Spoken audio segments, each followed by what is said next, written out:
Ya, selamat malam Ibu Bapak dan saudara-saudara semua. Malam, Pak. Malam hari ini kita akan belajar tentang satu tema yang baru, tema yang berkaitan dengan tiga tokoh yang bisa dikatakan penting, terutama yang kita pelajari sebenarnya dua ini ya, Musa, kemudian Elia. Nah, kenapa dua orang nabi ini penting untuk dipelajari? Begini Bapak Ibu, tolong Bapak Ibu ingat-ingat kapan Musa, Elia ini bertemu dengan Tuhan Yesus. Di Gunung Tabor. Ya. Transfigurasi. Yang peristiwa transfigurasi Gunung Tabor ya. Silahkan dibuka dulu teksnya. Teksnya di mana? Hah? Saya belum dapat Pak bermasuk. Keluaran ya, keluaran ya Pak Seto ya. Enggak, Ada. yang mereka berdua bertemu dengan Tuhan Yesus. Oh, perjanjian Oh, baru. Ya, perjanjian baru itu dari Matius sampai Wahyu ya. Pilih saja yang Markus, yang gampang. Ya. Pilih yang Markus ya. Silahkan ke bab 9.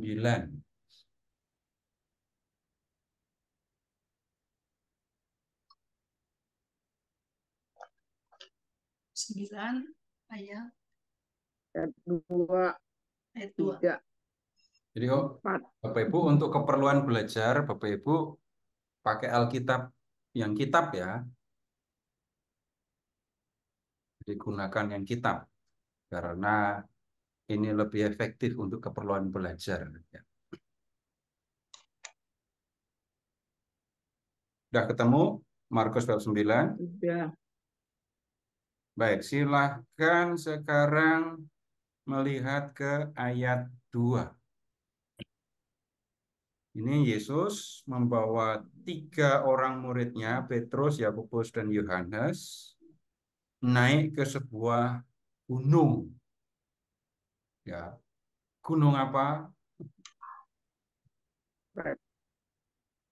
Coba lihat teksnya. Kalau baca ayat 2 nggak akan jawab Tabor pasti. Kalau bacanya ayat 2 nggak akan jawab Tabor. Gunung Jawabnya yang Yang tinggi. gunung tinggi, yang tinggi. Yang Gitu kan. tinggi. Bapak Ibu mengatakan gunung ini Gunung Tabor, itu bisa dipastikan bukan dari baca kitab suci. Pasti. dongeng, Dari tradisi. dari dongeng. Boleh diperiksa mau Markus, mau Matius, mau Lukas, nggak akan Dari ketemu tradisi. Gunung Tabor. Yang ditemukan gunung yang tinggi. Ya, Tinggi. gunung Nah, yang dari tinggi. mana kita tahu dan percaya bahwa gunung yang dimaksudkan itu Gunung Tabor? Nah, Bapak Ibu sekarang silahkan lihat ke bab 8 ayat 21.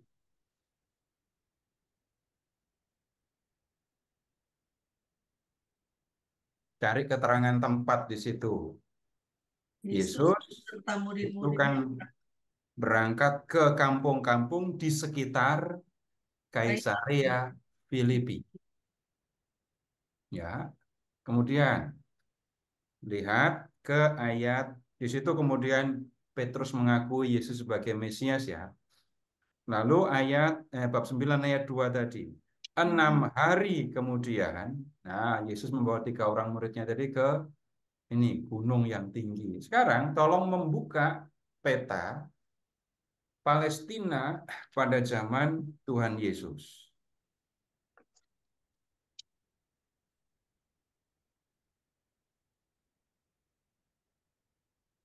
Ya,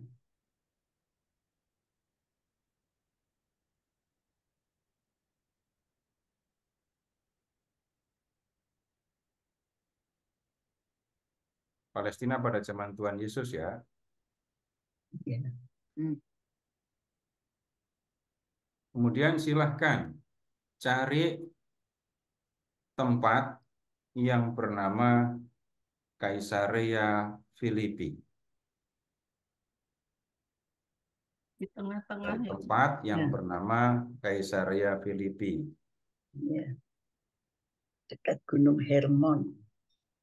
Di bawah Syria. Ya. Nah,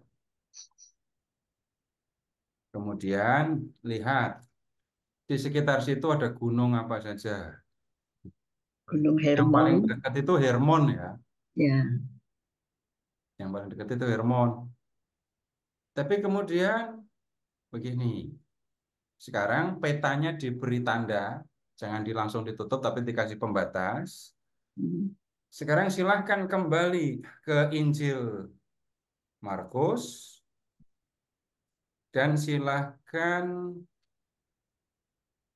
ke bab 9 tadi ya, Ya. ke ayat 28.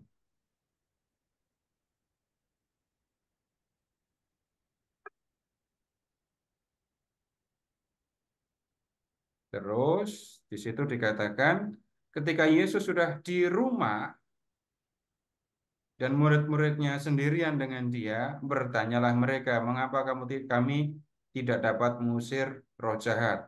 Terus sekarang ke ayat 30. Yesus dan murid-muridnya berangkat dari situ dan melewati Galilea. Ya. Kemudian ayat 33, kemudian tibalah Yesus dan murid-muridnya di Kapernaum. Kemudian berikutnya lagi.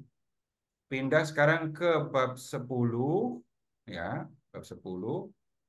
Lihat ke ayat 1. Dari situ Yesus berangkat ke daerah Yudea, Ya. ke daerah seberang Sungai Yordan. Terus bab 10 ayat 32.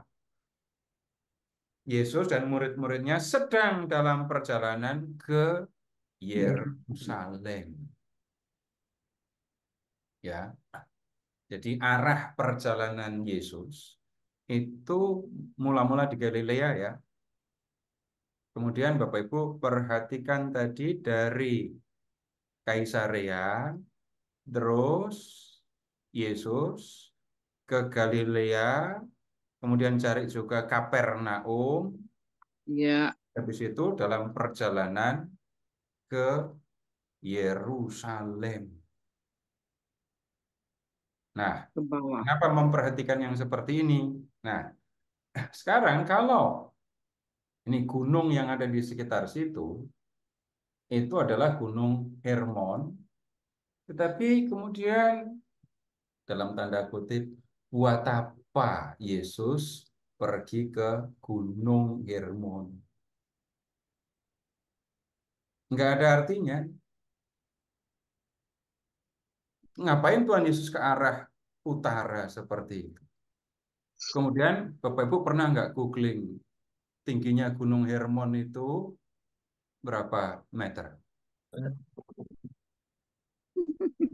Nggak Tinggi tahu. beneran, Terus tinggi beneran Dingin lagi. 2.800. Jadi itu sama kira-kira sama dengan Gunung Sumbing atau Sindoro di Jawa Tengah itu. Untuk apa Tuhan Yesus pergi ke tempat yang begitu tinggi itu? Nggak masuk apa namanya, sulit diterima. Untuk apa Yesus pergi ke sana? Ada yang berpendapat begitu? Ada. Yesus perginya ke Hermon. Tapi kemudian kalau melihat peta perjalanan Yesus, Yesus mengarahkan perhatian bukan ke utara, tetapi Selatan. ke selatan. Nah, kemudian ketemulah kita dengan Gunung Tabor.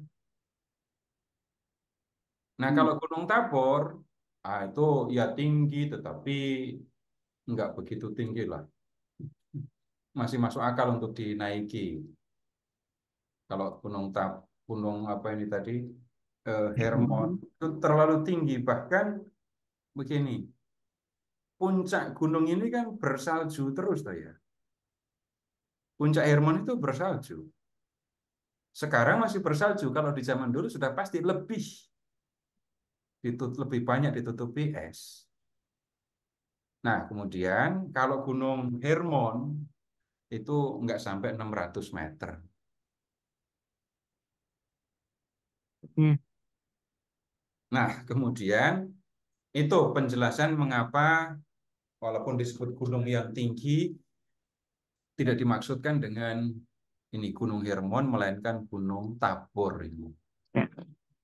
Nah, kemudian yang menjadi penting, bagaimanapun harus diperhatikan, ini gunung, ya. Ini gunung. Walaupun kalau kita yang mengatakan, orang Indonesia yang mengatakan Hermon, itu susah untuk disebut gunung kan. Sorry, Tabor itu susah disebut gunung. Karena apa? Kalau orang Indonesia yang bilang setiap gunung itu punya kawah. Perkara masih aktif atau nggak aktif itu urusan lain. Gunung atau bukit itu tidak ditentukan oleh tinggi rendahnya kan. Bapak Ibu jangan-jangan pernah ada yang naik Gunung Bromo tuh ya. Ya. Naik gunung pakai tangga. Tapi kok ya itu pemahaman orang Yahudi tentang gunung, pokoknya ada gundukan, ya itu gunung. Itu kosakata di dalam setiap bahasa pasti ada keterbatasan. Nah, apa urusannya dengan gunung? Nanti kita akan lihat Bapak Ibu. Di satu sisi ada Gunung Hermon, Gunung Hermon lagi, Gunung Tabor. Gunung Tabor. Kemudian Bapak Ibu ingat, Musa itu dikenal karena gunung apa? Sinai, Gunung Sinai. Elia dikenal karena gunung apa? Karmel, Satu, Karmel. Dua, Horeb. Horeb itu nama lain dari Sinai. Jadi ada 3 gunung ini ya, Tabor, kemudian Karmel, tapi yang menjadi sangat penting itu nanti adalah Horeb atau Sinai dan Tabor. Kita akan melihat nanti ada gejala yang bisa dikatakan sama, gitu ya, di Gunung Tabor dan di Gunung Horeb. Nah, kembali ke Injil Markus bab 9 tadi. Markus bab 9 ya. Sekarang ini lihat. Ini pada waktunya nanti kita akan diskusikan lagi teks ini.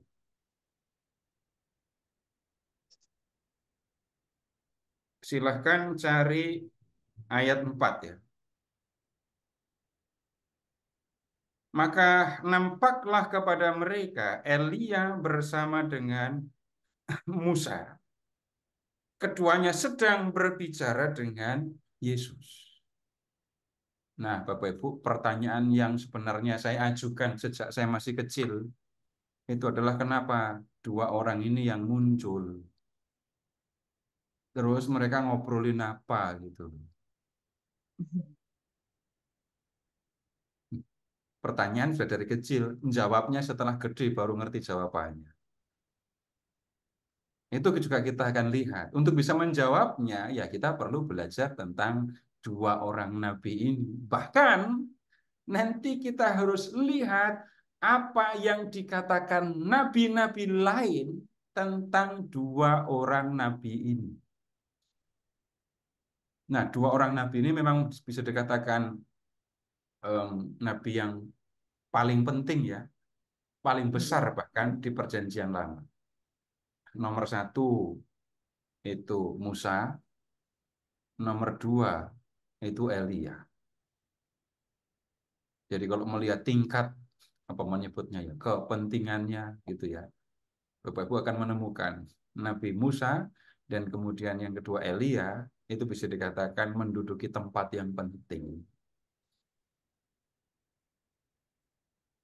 Nah, kemudian sekarang lihat ke bab 9, ini ya, ayat 11.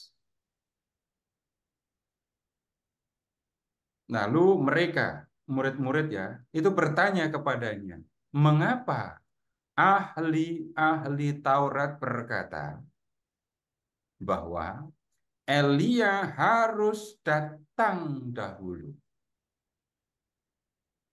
Tuhan Yesus kayaknya nggak jawab pertanyaan para murid, tapi menunjukkan di ayat 12, memang Elia akan datang dahulu dan memulihkan segala sesuatu.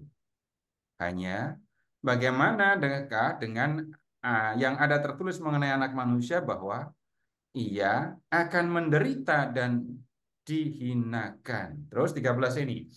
Tetapi aku berkata kepadamu, memang Elia sudah datang dan orang memperlakukan dia menurut kehendak mereka sesuai dengan yang ada tertulis tentang dia. Jadi di dalam ayat 11 ini dikatakan para ahli Taurat itu pada ngomong. Ngomong apa? Katanya Elia itu akan harus bahkan datang lebih dulu. Terus Yesus tidak menjelaskan apa yang dikatakan oleh ahli Taurat, tidak juga menjawab pertanyaan para murid, tetapi menegaskan di ayat 13, Elia sudah datang. Tuh, dari mana tahu kalau Elia sudah datang? Nah, sekarang Bapak Ibu pindah ya ke bab 1. Ke bab 1.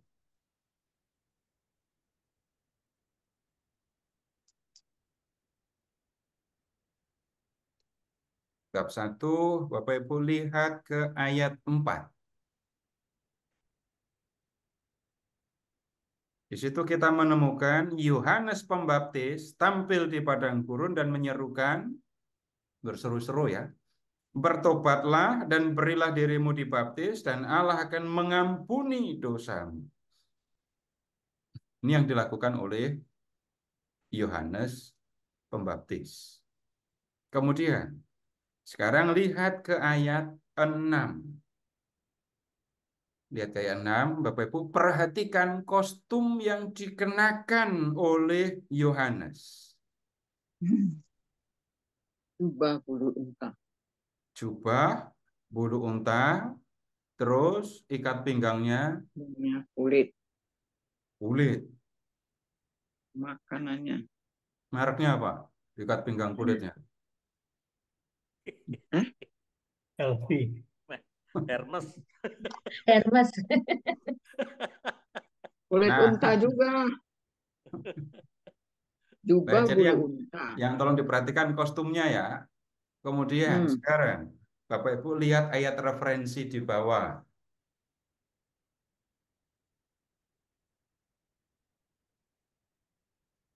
Ayat 6 itu menunjuk kemana? Dua raja-raja. Bab Silakan 1 membuka. ayat 8. Dua Raja ayat 1, bab 1 ayat 8.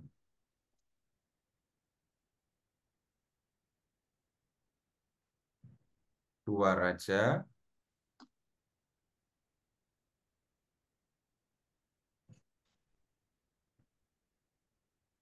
ayat 1 sampai dengan 8. Ayat 2 Raja bab 1 ayat 8.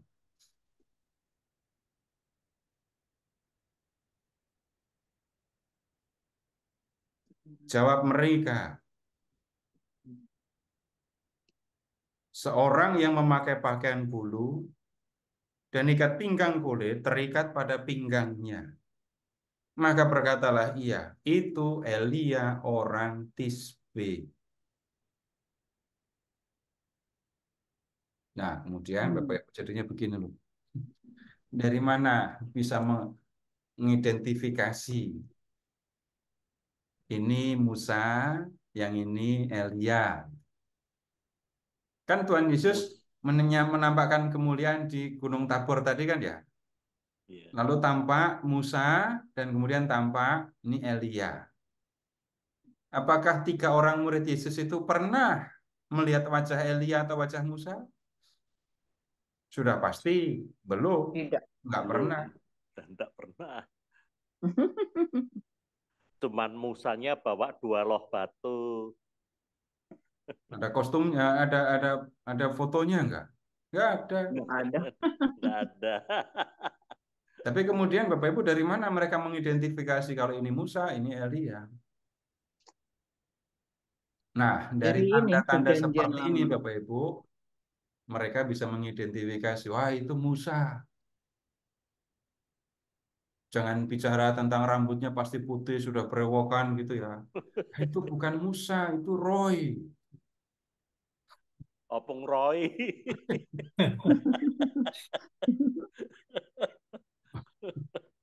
Jadi kalau nanti tampilan fisik sulit untuk membedakan. Tapi kemudian perhatikan kalau Musa yang khas, dia kan menerima 10 perintah, maka dia bawa loh batu. Loh Gitu. batu.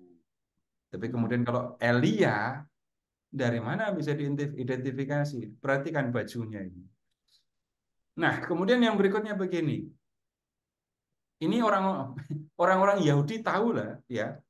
Mereka tahu itu pengetahuan umum. Tapi kemudian ketika kita membaca Injil Markus bab 1 tadi, Yohanes itu diidentikan dengan Elia. Iya. Ya. Jadi Yohanes diidentikan dengan Elia. Bahkan nanti kalau membaca Injil Lukas, wah itu sudah jelas tugas siapa Yohanes Pembaptis itu sebenarnya itu sudah dikatakan ketika Yohanes masih kecil. Nah sekarang em, pindah ke Lukas bab 1 ya.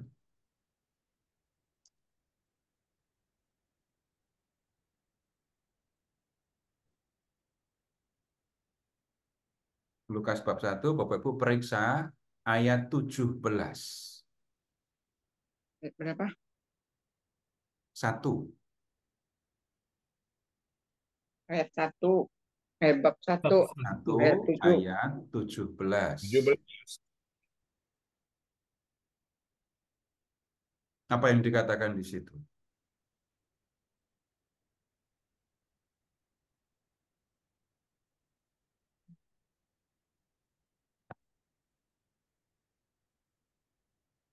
Ia akan berjalan mendahului Tuhan dalam roh dan kuasa Elia untuk membuat hati bapa-bapa berbalik kepada anak-anaknya dan hati orang-orang durhaka kepada pikiran orang-orang benar dan dengan demikian menyiapkan bagi Tuhan suatu umat yang layak baginya.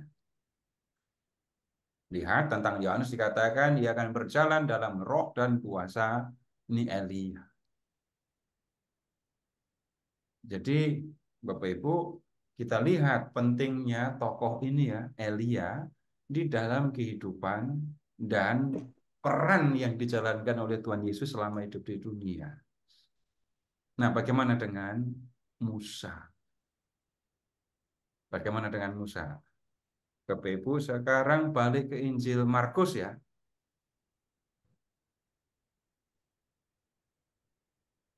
Balik ke Injil Markus. Kemudian Bapak Ibu tolong cari orang kaya yang bertemu dengan Yesus itu loh.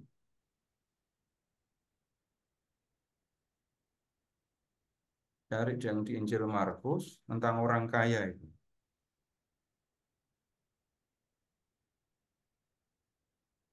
Puluh ya Pak?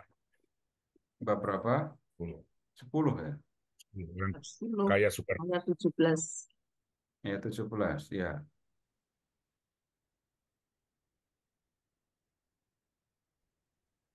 Lihat pertanyaan yang diajukan kepada Yesus. Di ayat 17 ya.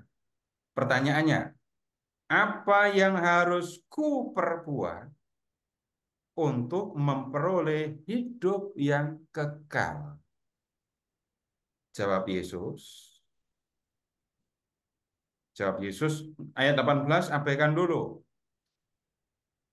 Tapi lihat ke ayat 19. Engkau tentu mengetahui segala perintah Allah, jangan membunuh, berzina, mencuri, mengucapkan saksi dusta, mengurangi hak orang, tapi hormati ayahmu dan ibumu. Kalau Bapak Ibu memperhatikan ayat 9 ini, ayat 19 ini, itu kan sama dengan isi 10 perintah Allah kan ya. Dan yang mengajarkan 10 perintah Allah itu kan Musa di dalam hukum Taurat. Iya. Kalau begitu kita lihat ini Musa bagi orang Yahudi itu ini memberikan hukum kepada mereka yang dia terima dari Allah. Dan di dalam perjanjian baru kita lihat bahkan Yesus mengutip kalau mau masuk ke dalam hidup yang kekal lakukan. Nah, kalau di Injil Matius lakukan perintah Allah. Perintah yang mana? Nah, 10 perintah Allah jawabannya. Kemudian sekarang pindah ke Injil Matius bab 5.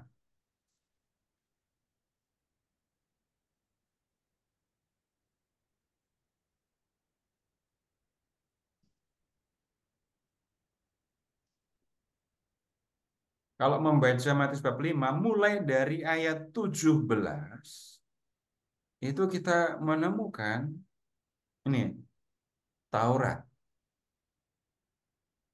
tentang Taurat. Dan Yesus mengatakan dia datang bukan untuk meniadakan hukum Taurat, melainkan untuk menggenapi. Nah, kemudian dari situ kita bisa lihat Bapak Ibu, bagaimana Yesus memandang Taurat itu justru sebagai hal yang penting, ya. Yesus tidak meniadakan tapi menggenapi. Kalau kalau nggak dianggap penting, ngapain digenapi? Kalau dianggap nggak penting, abaikan saja.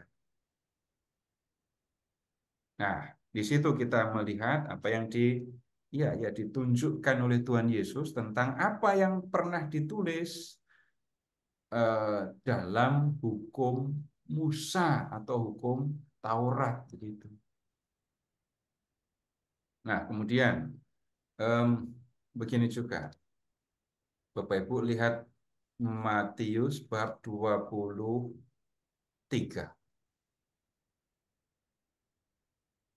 Matius 23. Bapak Ibu lihat ayat 1 sampai dengan 3.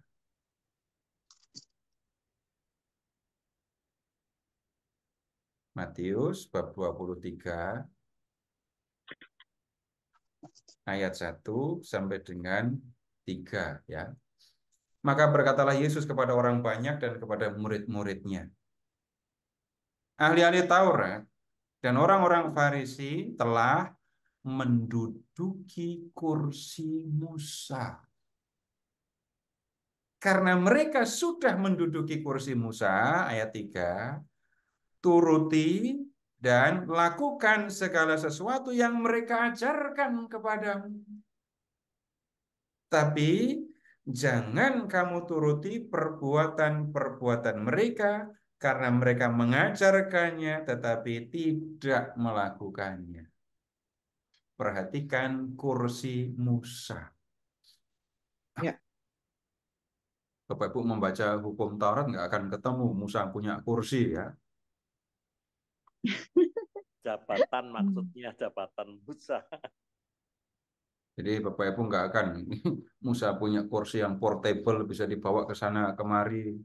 Tetapi yang dimaksudkan begini, mereka menduduki jabatan penting di antara orang-orang Yahudi karena ahli Taurat, orang Farisi itu mempelajari hukum Taurat, ajaran atau hukum Musa, dan kemudian apa yang mereka ajarkan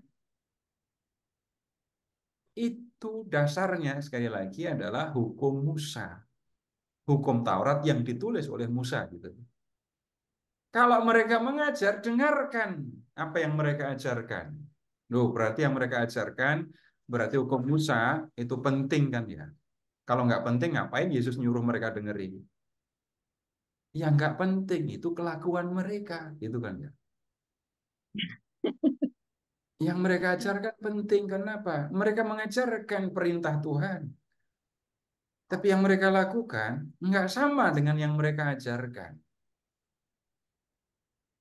Nah, ini beberapa hal Bapak Ibu yang menunjukkan bagaimana dua orang nabi ini punya peran penting di dalam kehidupan Yesus, di dalam karya dan ajaran Yesus ya. Dan ini yang membuat saya mengajak Bapak Ibu untuk mempelajari hal ini. Tetapi kemudian begini, supaya bisa mengerti ini semua tadi, Bapak Ibu mau tidak mau kita perlu tahu dan kita perlu belajar tentang dua orang nabi Tidak, ini. jangan iping mau makan. Nah, kemudian sekarang begini, kalau kita mau tahu tentang kehidupan Musa dan mau tahu kehidupan Elia, maka ya kita perlu membuka kitab-kitab dalam Perjanjian Lama. Kisah tentang Musa itu diceritakan bisa dikatakan panjang lebar dari kelahiran sampai kematiannya. Dari lahir sampai dengan matinya. Dan ceritanya, kisah tentang Musa itu ada di kitab Keluaran, ngomongin kisahnya ya. Kemudian Bilangan dan Ulangan. Kejadian nggak bercerita tentang Musa, belum lahir. Musa masih jauh belum lahir. Kemudian kitab Imamat tidak menyampaikan kisah. Seluruh kitab Imamat itu isinya hukum yang berkaitan dengan liturgi atau ibadah Israel. Nah, kemudian kalau ingin tahu kisah tentang Elia, maka yang harus dipelajari, ini lebih sedikit, lebih singkat sebenarnya. Kitab Satu Raja-Raja saja, bab 17 sampai dengan 19, kemudian nanti ada bab 21, lalu ada di Dua Raja-Raja bab 1. Enggak panjang. Dan malam ini saya ingin mengajak Bapak Ibu untuk melihat garis besar kisah hidup mereka sambil ya buka-buka kitabnya nanti ya supaya Bapak Ibu ketika belajar sendiri, baca sendiri, ini Bapak Ibu bisa apa ya, tahu mulainya dari mana, berhentinya di mana gitu. Sebelum ke sana, apakah ada yang perlu disampaikan lebih dulu? Harusnya nggak ada sih. Silakan Bapak Ibu, ada yang perlu yang ingin disampaikan? Harusnya ada. Pak Seto, apakah tadi Hmm. yang Bapak sampaikan kitab-kitab yang untuk belajar tentang Elia dan Musa tadi bisa tertulis nggak keburu atau pelan-pelan ngomongnya nggak keburu nyatetnya tadi di Oh mana aja? ya, nanti kita buka satu-satu malah Bu. Oke. Ya, tapi yang diingat kalau belajar tentang Musa ya, belajar tentang Musa itu kita bukanya kitab Keluaran. Keluaran. Bab pakai babnya apa enggak? Bab 2 Pakai ya, Keluaran, bab 2 ya, sampai dengan bab 12, ya. bab 14, 15, 16, 17, 18. Karena Mabok. Ya memang banyak di situ. Jadi kalau Nanti misalnya diulang aja di rekaman, didengerin Enggak, lagi aja. nanti kita buka malam ini, kita buka sebelum buka satu-satu. supaya nanti Bapak Ibu bisa belajar lagi. Jadi kalau kitab, Keluaran, Bilangan, Ulangan, ya, yang paling banyak cerita tentang Musa itu Keluaran. Kitab Bilangan kita akan menemukan Musa jengkel. Tapi banyak jengkelnya juga sih Musa, nanti dulu aja. Nah, akhir kehidupan Musa itu di kitab Ulangan, ya. Kemudian kalau kisah Elia, nah ini kalau Elia disebut babnya 1 Raja 17 sampai 19, terus bab 21.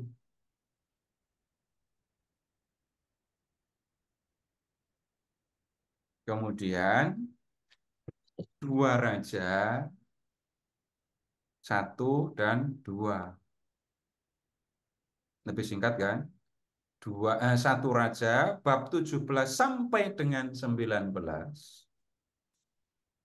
Terus bab 21.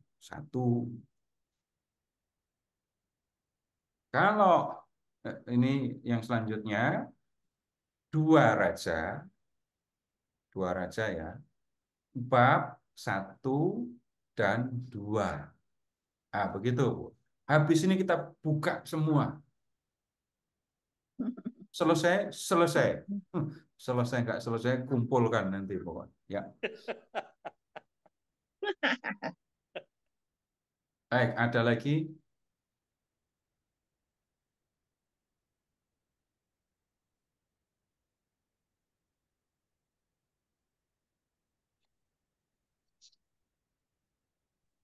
Kalau nggak ada lagi, mulai saja. Kita mulai. Silahkan membuka kitab Keluaran. Mulai dari bab 1. Bukanya dari bab 1.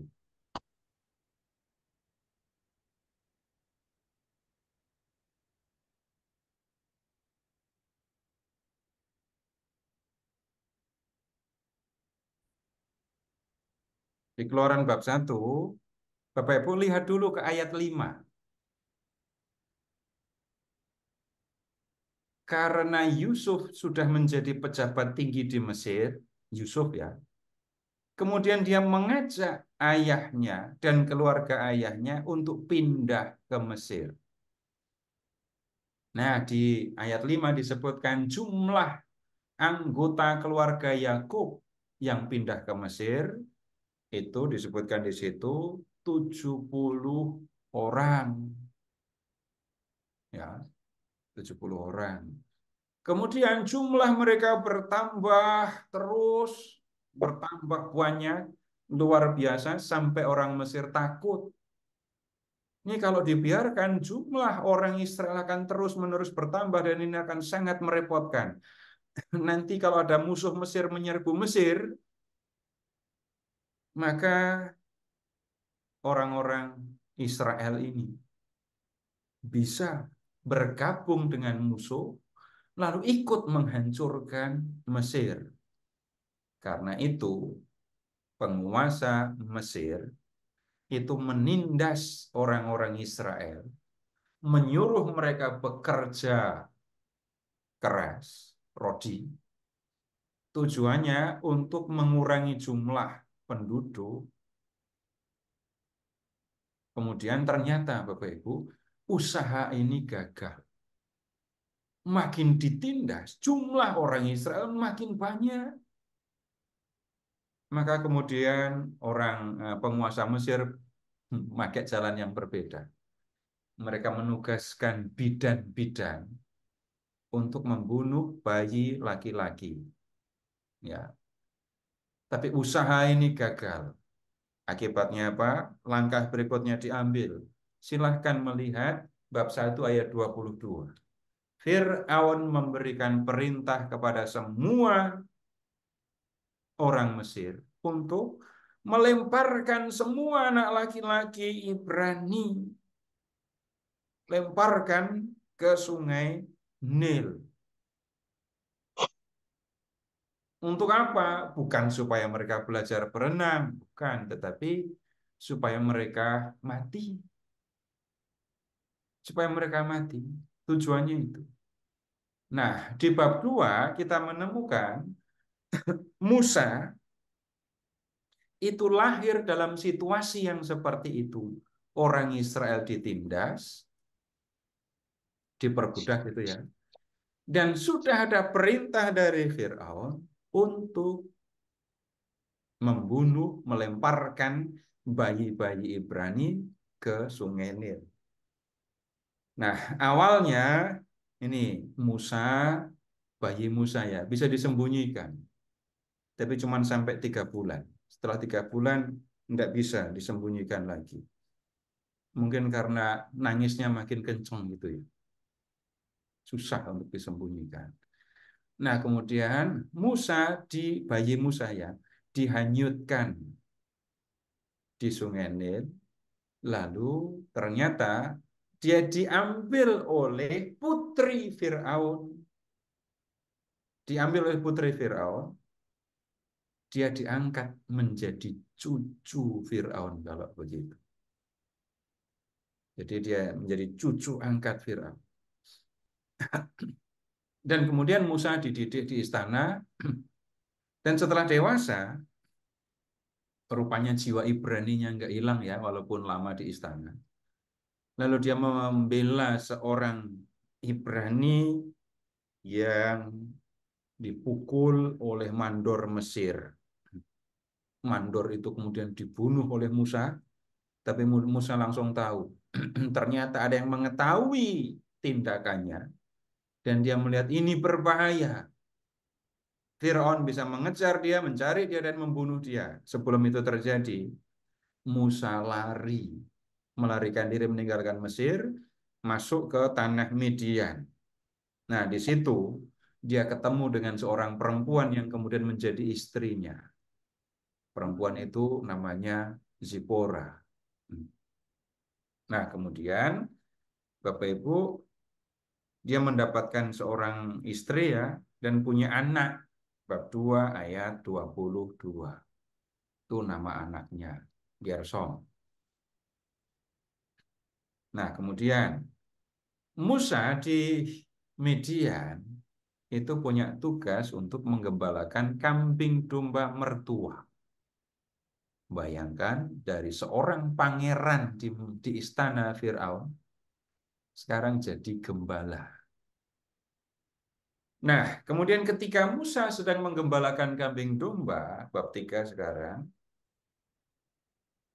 Tuhan menjumpai Musa dan mengutus Musa untuk membawa orang Israel keluar dari Mesir. Lihat sekarang bab 3 ayat 10.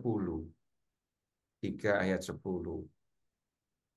Tuhan mengutus Musa untuk menjumpai Firaun. Tujuannya adalah supaya membawa orang Israel meninggalkan Mesir. Nah, dalam hal ini Bapak Ibu yang kita perlu perhatikan ayat 12 juga. Inilah, cari kalimat yang bunyinya inilah ya. Inilah tanda bagimu bahwa aku mengutus engkau. Apa tandanya? Apabila engkau telah membawa bangsa itu keluar dari Mesir, maka kamu akan beribadah kepada Allah di gunung ini. Gunung ini itu gunung mana? Bapak Ibu lihat ke ayat 1. Musa menggembalakan kambing domba. Kemudian ia sampai ke gunung Allah, yaitu gunung Horeb. Nah, gunung Horeb itu nama lain dari Sinai. Jadi Tuhan menjumpai Musa dan kemudian Tuhan mengutus Musa untuk membawa orang Israel meninggalkan Mesir. Dan kalau Musa sudah membawa orang Israel meninggalkan Mesir, perhatikan Musa akan membawa bangsa itu beribadah di Horeb. Ya, kemudian ini awalnya Musa nggak mau sebenarnya diutus oleh Tuhan. Sampai Tuhan kemudian jadi marah. Dan kemudian Musa nggak berani ngelawan, udah ikuti saja. Nah, kemudian selanjutnya Bapak Ibu lihat ke bab 4 ayat ini 18. Musa mulai menjalankan tugasnya. Dia menjumpai Firaun untuk meminta supaya Firaun mengizinkan orang Israel meninggalkan Mesir ke padang gurun untuk beribadah kepada Tuhan. Musa minta izin supaya orang Israel boleh pergi ke gurun beribadah. Tapi Firaun nggak sepakat dengan itu. Itu menurut Firaun hanya ya Musa membuat orang Israel malas saja. Dan karena itu malah Firaun memperberat beban kerja orang Israel. Kemudian berikutnya, tunggu dulu Bapak Ibu, ke bab 6 ayat 19, 6-19. Bapak Ibu perhatikan ada dua nama itu. Ada Amran dan Yochebed itu. Itu nama ayah dan ibu Musa.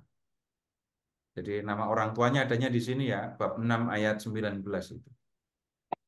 Ayahnya bernama Amran, ibunya bernama Yochebed. Kemudian dia punya kakak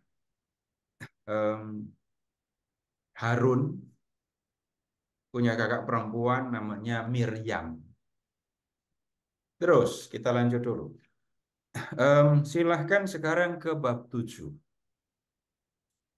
Jadi mula-mula Musa sudah datang kepada Firaun untuk minta izin supaya orang Israel boleh pergi ke padang gurun dan beribadah kepada Allah di Sinai ya.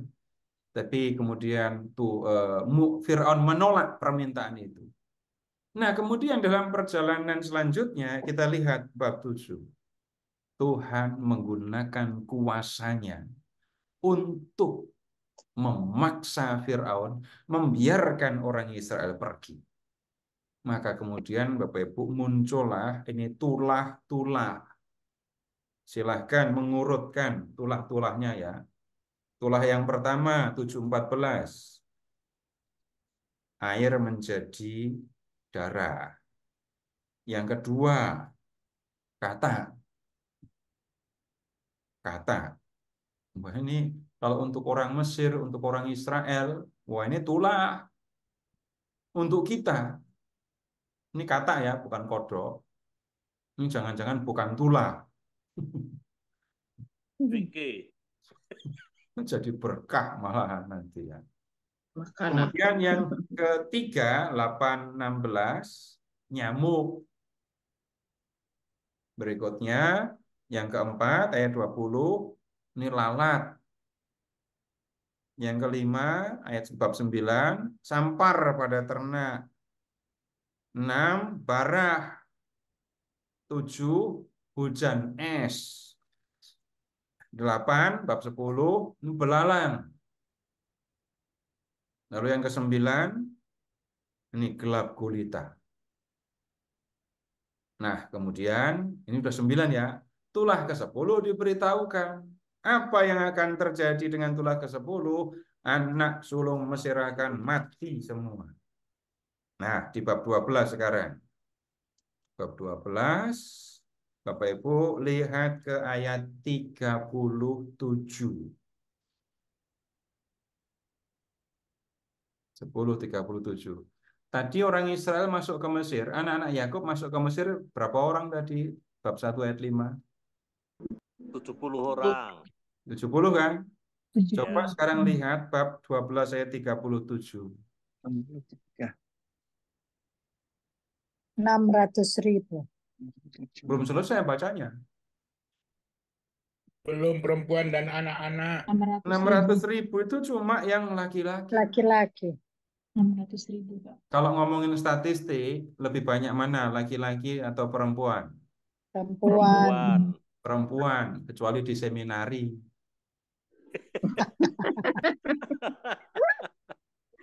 Yang kedua Bapak Ibu belum pernah atau belum? Pasar sapi. Ya, pasar sapi bener. Yang pernah ke pasar sapi itu nggak ada perempuan di situ, nggak ada. Yang ada laki-laki. Belantai. Nah, kalau yang laki-laki saja 600.000, jumlah perempuannya pasti lebih dari 600.000. Belum Jumlah anak-anaknya. anak-anak sama jumlah orang dewasa lebih banyak mana? Anak-anak. Nah, jadi jumlah orang Israel yang keluar dari Mesir sekarang sudah jauh lebih banyak. Masuk 70, keluar 2 juta. Masuk ke Mesir satu keluarga, keluar dari Mesir satu bangsa. Nah, Bapak Ibu, Musa memimpin satu bangsa ya sekarang. Yang dipimpin Musa itu satu bangsa. Kemudian bab 13 ketentuan, bab 14 itu penyeberangan Laut Teberau. Nah, di situ Bapak Ibu adegan yang paling terkenal dalam kisah Musa. Musa mengulurkan tongkat, air laut terbelah, orang Israel berjalan. Nah, itu dibacakan di malam Paskah kan ya. Nah, itu berarti nanti satu teks yang harus didiskusikan itu. Kemudian pernah dengar Musa nyanyi atau belum? Coba lihat bab 15. Coba lihat bab 15 ayat 1.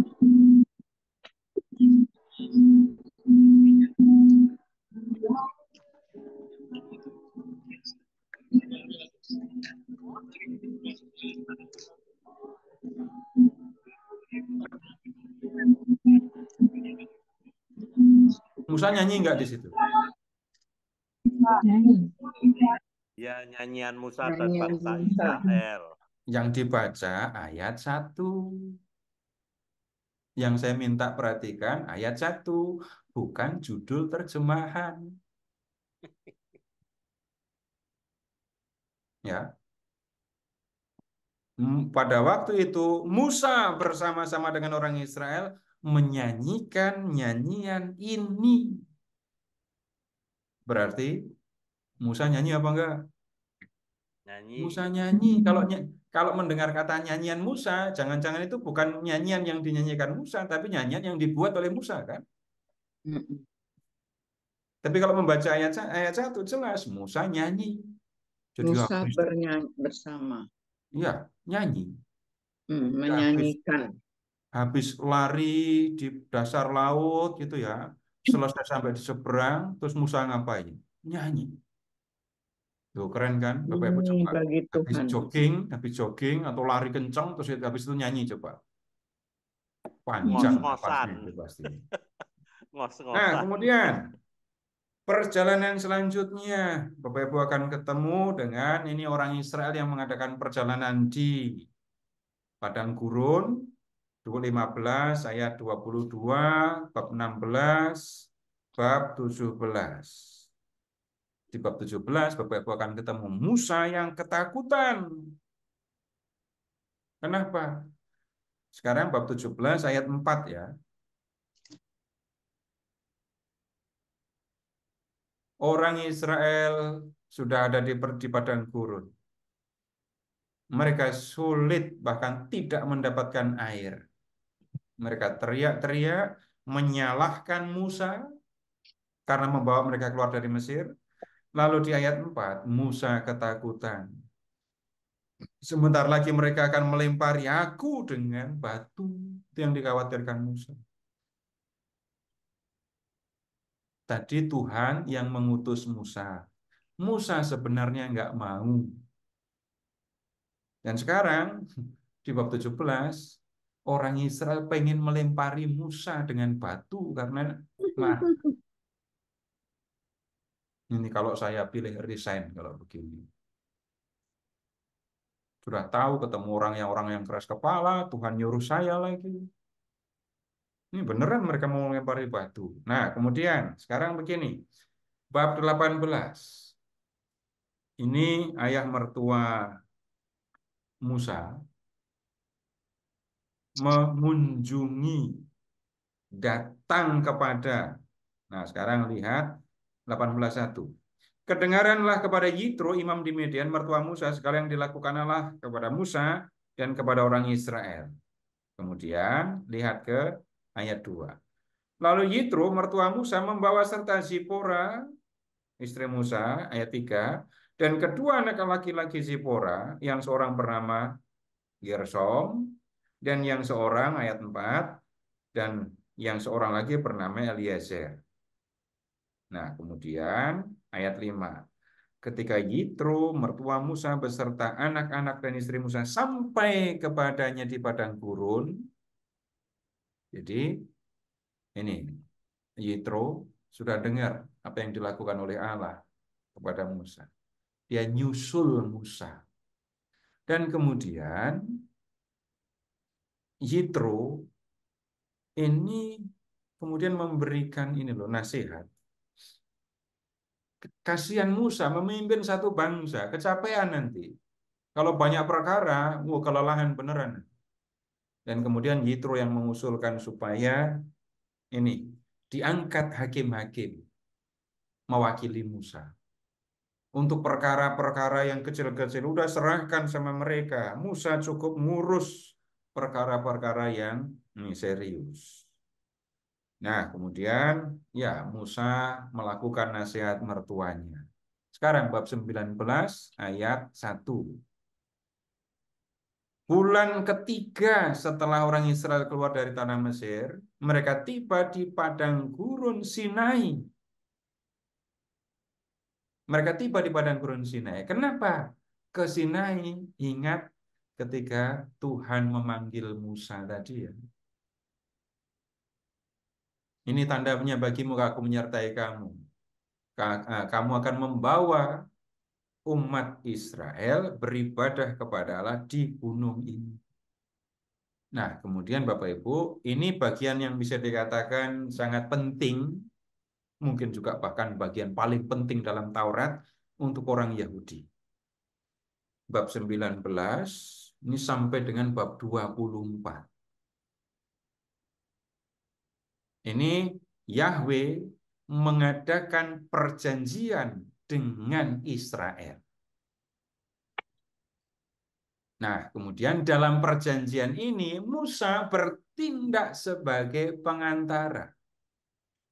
Nah, sekarang begini, ketika hadir untuk orang Israel ya, Yahweh itu, Allah Israel itu tadi ya, nama panggi sebut saja Yahweh, nama yang dikenal. Itu ketika hadir, dia ada di puncak Gunung Sinai. Sedangkan umat Israel di padang gurun. Enggak boleh mendekati, apalagi menyentuh kaki Gunung Sinai. Nah, kemudian Tuhan bicara kepada orang Israel melalui Musa, aku sudah membawa kamu keluar dari Mesir. Kamu mau enggak jadi umatku? Kalau kamu mau jadi umatku, syaratnya adalah dengarkan apa yang aku katakan, lakukan apa yang aku katakan kepada. Nah, kemudian orang Israel mengatakan, mereka mau. Sekarang Bapak Ibu silahkan lihat ke 19 ayat 7. Lalu datanglah Musa dan memanggil para tua-tua bangsa itu dan membawa ke depan mereka segala firman yang diperintahkan Tuhan kepadanya. Seluruh bangsa itu menjawab bersama-sama. Segala yang difirmankan Tuhan akan kami lakukan. Nanti kalau belajar hukum Tauratnya, Bapak Ibu, kita perlu waktu sendiri ya. Nggak bisa dalam sesi ini kita nggak bisa lakukan. Nah, tapi yang menjadi bagian penting adalah dalam perjanjian Sinai ini, Musa menjadi perantara antara Yahweh yang ada di puncak Sinai dengan orang Israel yang di padang gurun. Jadi Musa naik gunung Sinai ke puncak, ketemu dengan Tuhan, dengerin Tuhan bilang apa. Dia turun, lalu bicara kepada orang Israel, menyampaikan apa yang difirmankan Tuhan. Orang Israel dengar, menyatakan kesanggupan, Musa naik lagi ke gunung untuk menyampaikan jawaban orang Israel. Itu perannya. Nah, kemudian selanjutnya, sekarang ini di kitab Keluaran ya. Silahkan sekarang masih di kitab Keluaran, bab 32. Bab 32. Ini juga ada adegan yang terkenal ya. Orang Israel itu ditinggal oleh Musa di puncak gunung. Musa nggak turun-turun. Lalu orang Israel mendatangi Harun, abang Musa, minta dibuatkan patung anak lembu. Kalau cuma buat patung nggak soal Bapak Ibu sebenarnya. Tapi lihat ayat 4. Jadi orang Israel memberikan perhiasan emas mereka kepada Harun. Harun kemudian membuat patung anak lembu. Dan kemudian perhatikan apa yang dikatakan. Hai Israel, inilah Allahmu yang telah menuntun engkau keluar dari tanah Mesir.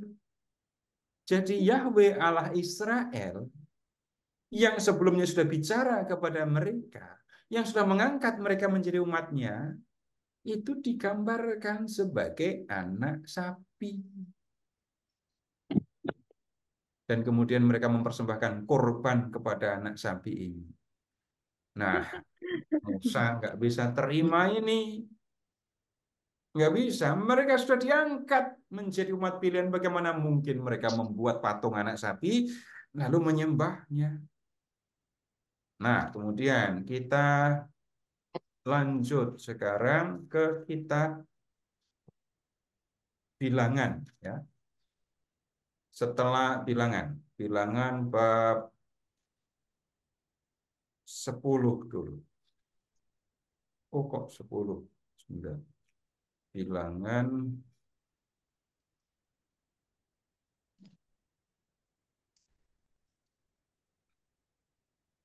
bab 10.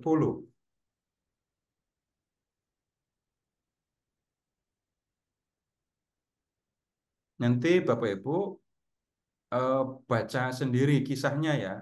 Jadi saya memberikan ringkasan, saya mengajak Bapak Ibu membuka teks, hanya baru memberikan ringkasan, Bapak Ibu nanti silahkan baca sendiri. Baca teks-teks yang sudah kita buka ini. Di bab 10 ayat 12, orang Israel berangkat dari padang gurun Sinai. Jadi ingat, tadi di bab 19, Keluaran 19 ayat 1, mereka sampai di Sinai kan? Nah, baru di Bilangan 10 ayat 12, mereka berangkat meninggalkan Sinai.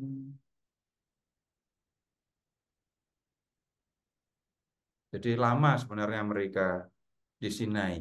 Kalau mau tahu hitungannya, coba lihat bab 10 ayat 11. Pada tahun yang kedua, bulan kedua, tanggal 20, ya, itu tadi orang Israel sampai ke Mesir baru bulan ketiga kan. Ini udah tahun kedua, bulan kedua. Lama di Sinai. Mereka pergi meninggalkan Sinai. Kemudian sekarang silahkan ke ini bab 13.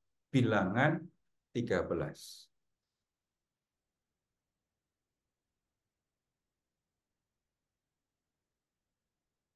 Bilangan 13. Lihat ke ayat 1. Tuhan berfirman kepada Musa, suruhlah beberapa orang mengintai tanah Kanaan yang akan kuberikan kepada orang Israel. Dari setiap suku nenek moyang mereka haruslah kau suruh seorang, semuanya pemimpin-pemimpin di antara mereka. Ini orang Israel sudah di perbatasan Kanaan ya. Dan Musa sudah membawa orang Israel hendak masuk Kanaan. Lalu Tuhan minta supaya Musa mengirim mata-mata. Kirim mata-mata. Nah, kemudian salah satu ini di antara mereka ini kan setiap suku kirim satu ya. Lalu ada 12 mata-matanya. Dari 12 orang mata-mata ini ada satu yang Bapak Ibu kenal. Namanya ada di ayat 8. Hosea bin Nun. Oh, kalau nama Hosea bin Nun kayaknya belum pernah dengar dah. Lihat ayat Yosua. 16. Lihat ayat 16. Bab 13 ayat 16. Yosua. Udah tahu sekarang? Musa memberi nama Hosea bin Nun itu dengan nama baru, Yosua. Bilangan ya Pak Seto ya, masih bilangan ya. Kenapa? Masih di bilangan. Itu bilangan 13 ayat 16 ini sekarang. Ya, jangan sampai ketinggalan kitabnya. Ya, Iya. kalau ketinggalan ngomong, nggak apa-apa. Kita masih di bilangan bab 13. Di ayat 2 tadi kita lihat Musa kirim mata-mata. Satu suku, satu mata-mata. Ada 12 mata-mata. Dari 12 itu, satu orang yang Bapak Ibu kenal, munculnya di ayat 8. Hosea bin Nun. Oh, enggak kenal nama Hosea bin Nun. Lihat ayat 16. Namanya diganti dengan Yosua. Nah, kalau udah dengar nama Yosua, udah tahu kan? Lanjut. Nah, begini. Mata-mata itu sudah dikirim dan mereka sudah memeriksa, mengamati tanah Kanaan. Tapi kemudian berita yang mereka bawa, mereka laporkan, itu membuat orang Israel ketakutan. Coba lihat sekarang ke ayat 25. 13-25. Ya. Masa pengintaian itu 40 hari. Ya, 40 hari mereka mengintai. Perhatikan angka 40-nya ya. Kemudian sekarang lihat ke ayat 27. Ini hasil pemeriksaan, hasil spionasenya.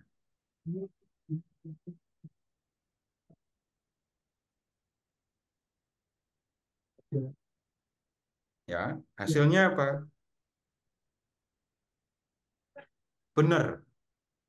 Negeri atau tanah Kanaan itu adalah tanah yang subur, yang berlimpah-limpah susu dan madunya.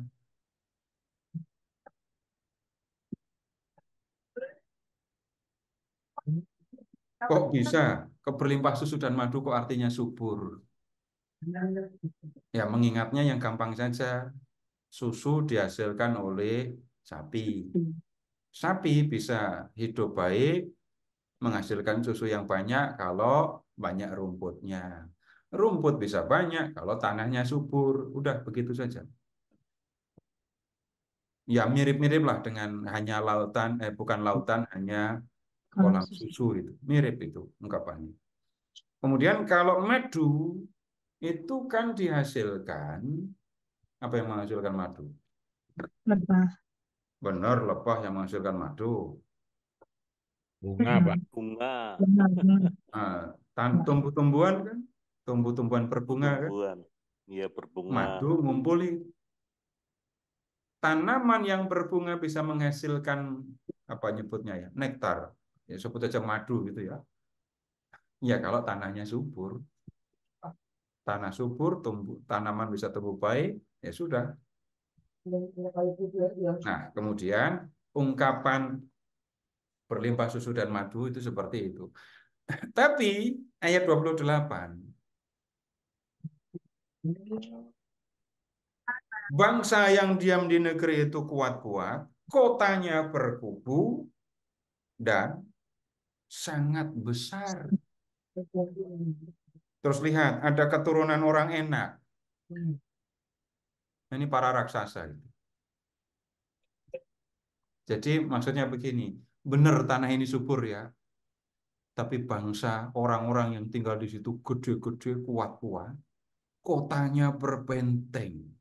Lihat juga sekarang, em, ayat 33. Orang enak itu orang-orang raksasa ada di situ. Itu disebut di ayat 33. Dan kemudian di ayat 32, lihat orang-orang raksasa itu. Tinggi-tinggi perawakannya. Terus ayat 33 lagi. Di depan para raksasa itu,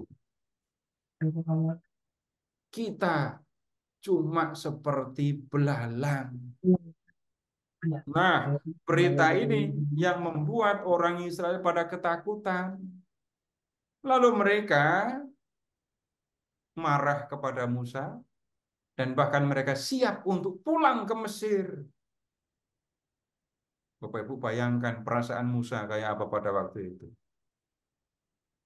Yosua berusaha menenangkan orang Israel, mengajak orang Israel percaya, tapi nggak bisa.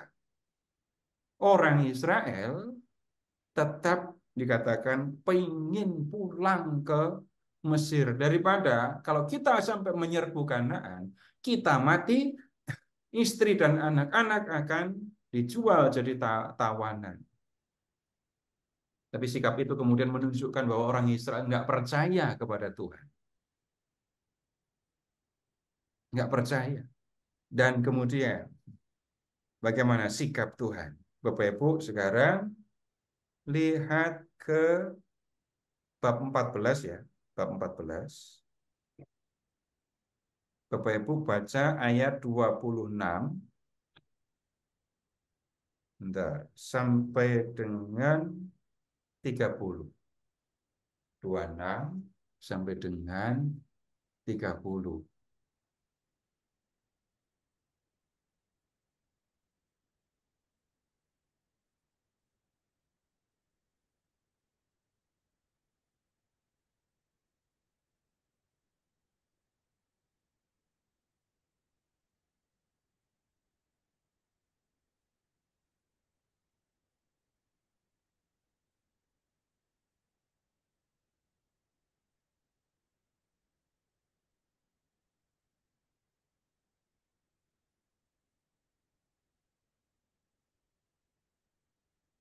Apa yang dikatakan di ayat 29? Orang-orang Israel yang keluar dari Mesir itu akan Nggak mati akan masuk di padang gurun. gurun. Akan mati di padang gurun. Ya. Tidak masuk tanah Yang Kanaan. umur, coba lihat. 20. Lihat ke 20 ayat tahun ke 29. atas. Ayat 29. Di padang gurun ini, bangkai-bangkaimu akan berhantaran. Yakni semua orang di antara kamu yang dicatat, semua tanpa terkecuali yang berumur 20 tahun ke atas. Ke atas. Lihat ini ya. Orang-orang Israel yang keluar dari Mesir yang waktu itu umurnya 20 tahun ke atas, semuanya akan mati di padang gurun. Kemudian ayat 30. Ya kalau sudah mati ya nggak bisa masuk Kanaan ya. Ayat 30 itu. Kamu tidak akan masuk ke negeri yang dengan mengangkat sumpah telah kujanjikan, kecuali Kaleb dan Yosua. Perhatikan menjadi bangkainya. Jadi mereka bukan tidak masuk ke padang gurun karena menyimpang lalu pergi ke negeri lain. Tapi mereka mati di padang gurun. Kemudian berikutnya, sekarang silahkan. Bentar. Ke ayat 33 dan 34.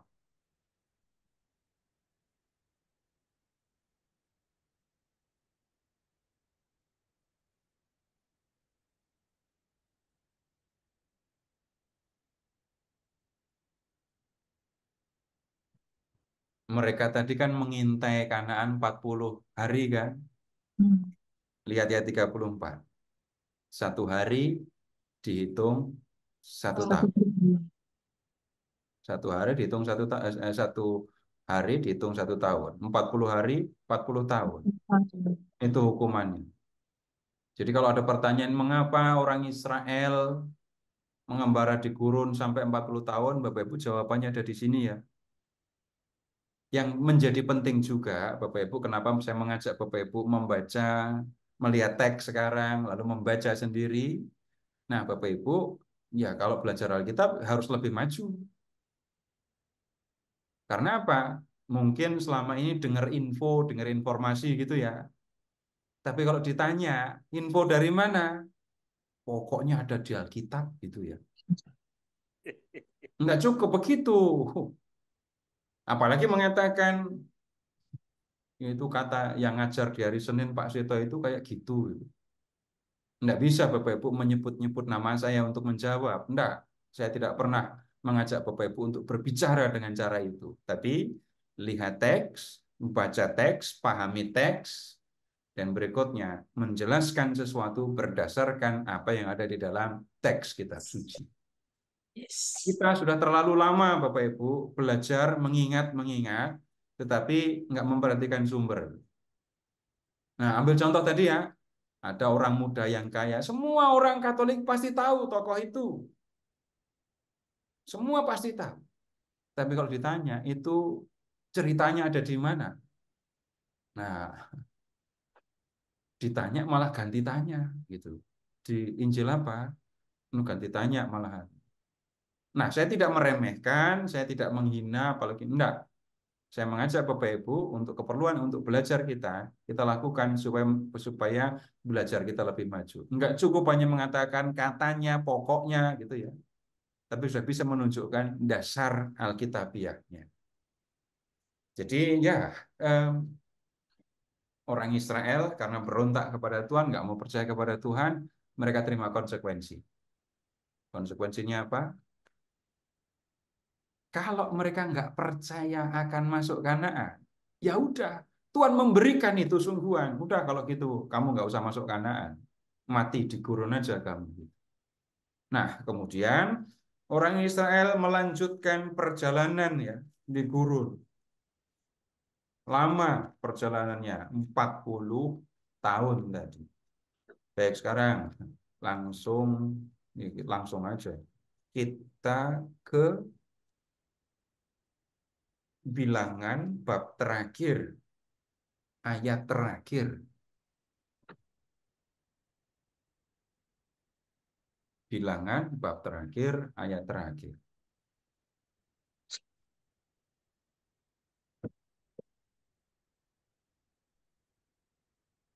Perhatikan keterangan tempat. Itulah perintah dan peraturan yang diperintahkan Tuhan kepada orang Israel dengan perantaraan Musa di Dataran Moab. dataran Moab, di tepi sungai Yordan, dekat Yeriko. Ya, pindah ke kitab Ulangan bab 1.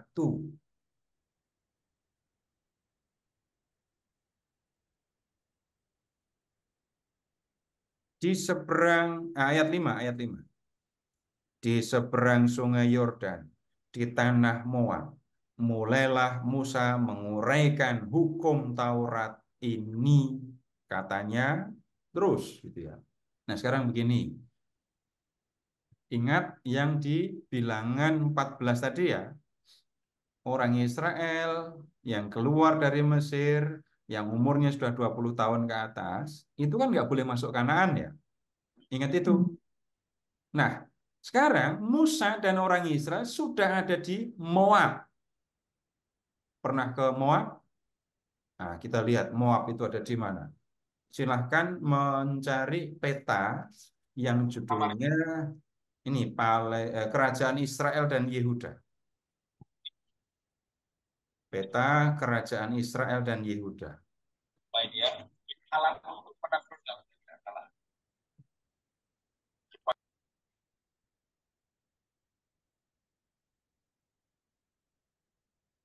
Udah? Sudah, Kemudian Bapak Ibu lihat cari laut mati dulu. ya, kanan bawah. Sudah ketemu laut mati? Sudah, Nah, lihat di sebelah timur laut mati itu ada apa? Ketemu Moab kan? iya. Terus dari tulisan Moab, Bapak Ibu ke arah utara. Ke arah utara, kira-kira Bapak Ibu sampai di sebelah timurnya ini kota Yeriko. Tapi masih di sebelah timur Yeriko. Jadi ada laut mati. Laut mati itu muara dari Sungai Yordan, ya. Kemudian lihat di sebelah barat Sungai Yordan itu ada kota Yeriko.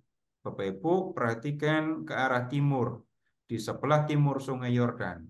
Nah, disinilah Musa bicara kepada orang Israel. Orang Israel yang mana? Bukan yang keluar dari Mesir. Yang keluar dari Mesir itu kan sudah pada mati di gurun kan ya. Nah, yang mau masuk Kanaan itu bisa dikatakan generasi padang gurun. Nah, Musa bicara kepada mereka, Musa menyampaikan nasihat kepada mereka. Nah, sekarang balik ke kitab Ulangan. Balik ke kitab Ulangan ya. Musa menyampaikan nasihatnya itu panjang sekali. Kemudian sekarang Bapak Ibu ke kitab Ulangan bab 31. Ulangan 31. Musa itu juga nggak boleh masuk Kanaan ya. Di Ulangan bab 31 itu Musa mengangkat Yosua. Ya, salah satu mata-mata tadi ya. Mengangkat Yosua memimpin orang Israel untuk nantinya membawa orang Israel masuk ke Kanaan. Bab 31. Sudah, sesudah itu iya Mas Musa masih berbicara. Bab 33 Musa menyampaikan berkat kepada orang Israel, berkat akhir ini. Lalu lihat ke bab 34 ayat 1. Kemudian naiklah Musa dari dataran Moab ke atas gunung Nebo. Ya, kemudian lihat ke ayat 4. Ini saya sedih kalau membaca kalimat ini. Inilah dan berfirmanlah Tuhan kepadanya. Inilah negeri yang kujanjikan dengan sumpah kepada Abraham, Ishak dan Yakub demikian. Kepada keturunanmu lah akan kuberikan negeri ini. Aku mengizinkan engkau melihatnya dengan matamu sendiri, tetapi engkau tidak akan menyeberang ke sana. Jadi Tuhan sudah mengutus Musa tadi ya, untuk membawa orang Israel keluar dari Mesir. Musa menjadi pengantara perjanjian antara Yahweh dengan Israel. Tuh Musa harus menghadapi orang Israel yang berulang kali berontak, yang keras kepala gitu ya. Tapi di bagian akhir Musa nggak boleh masuk ke Kanaan. Nah, kemudian lihat di ayat 5, Musa mati, dan kemudian Bapak Ibu lihat ayat 6. Perhatikan baik-baik ayat 6. Di ayat 5 Musa meninggal. Di ayat 7 yang menguburkan jenazah Musa siapa?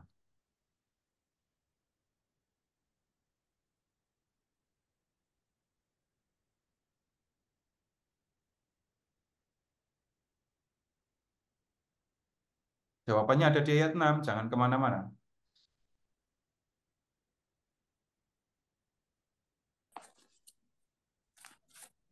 Nggak ada apa. Nggak ada nama. Enggak ada. Tidak ada yang tahu Iya. kuburnya. Ayat 6. Dan dikuburkannya lah dia. Kok enggak ada? 34 ayat 6. 34 ayat 6. Iya. Hmm. Yang menguburkan. Yang baru, Pak, dia menguburkannya. Oh gitu. Tidak Nah, ada jadi tetap ada dia. Tuhan. Tuhan Tuhan. menguburkan. Tuhan. Tuhan. Tuhan Iya kan? Pak yang menguburkan. Karena Tuhan yang menguburkan, baca kalimatnya sampai selesai. Konsekuensinya apa? Dia Tidak menguburkan tidak ada yang tahu Dia kuburnya. tak tahu Tidak Iya. ada yang tahu Jadi kuburnya Bapak Ibu Musa. nggak bisa ziarah ke ke kubur kubur Musa. Musa. Oh, iya, iya. Iya kan? Iya, Ya. iya. Bapak Ibu kemana mau ziarah ke Israel, mau ke Yordan, mau kemana, nggak pernah dikasih tahu kan kuburan Musa di mana? Iya. Kenapa? Jawabannya ini. Yang menguburkan Musa. Wah, Tuhan. Nah, selesai kisah Musa ya. Jadi kalau membaca cerita Musa, Bapak Ibu, begitu tadi caranya. Kemudian sekarang kita lihat, tunggu dulu, ada yang perlu diklarifikasi enggak? Ada yang tertinggal apa enggak? Kitab bab ayat tadi. Mas Seto, jadi kalau ada pertanyaan, kenapa Musa tidak bisa melihat Kanaan? Jawabnya apa, Pak? Jawabannya itu adanya di kitab Bilangan bab 20. Kita enggak lihat tadi ya. Bilangan 20. Bilangan. Bilangan 20. Kitab Bilangan bab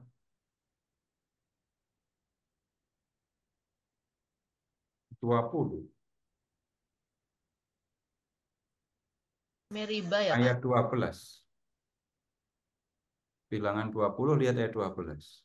ayat 12 ya.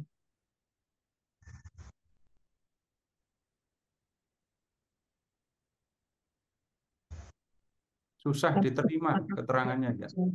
Ya. Masa cuma gitu doang sampai nggak boleh? Masa nggak memperhatikan jasa-jasa Musa gitu ya?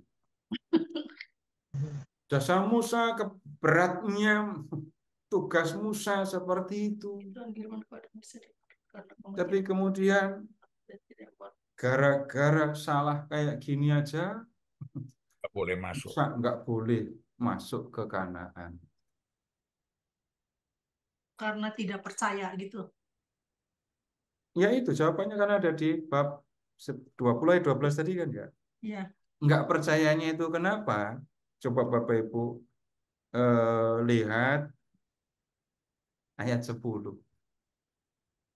Ketika Musa dan Harun telah mengumpulkan jemaah itu di depan bukit batu itu, lalu ia berkata kepada mereka, dengarlah ya orang-orang durhaka, apakah kami harus mengeluarkan air bagimu dari bukit batu ini? Ini Musa ngomongnya begitu. Hei orang-orang durhaka, apakah kami harus mengeluarkan air bagimu dari bukit batu ini? Kamu itu orang durhaka. Ngapain kami harus mengeluarkan air, memberi air kepadamu?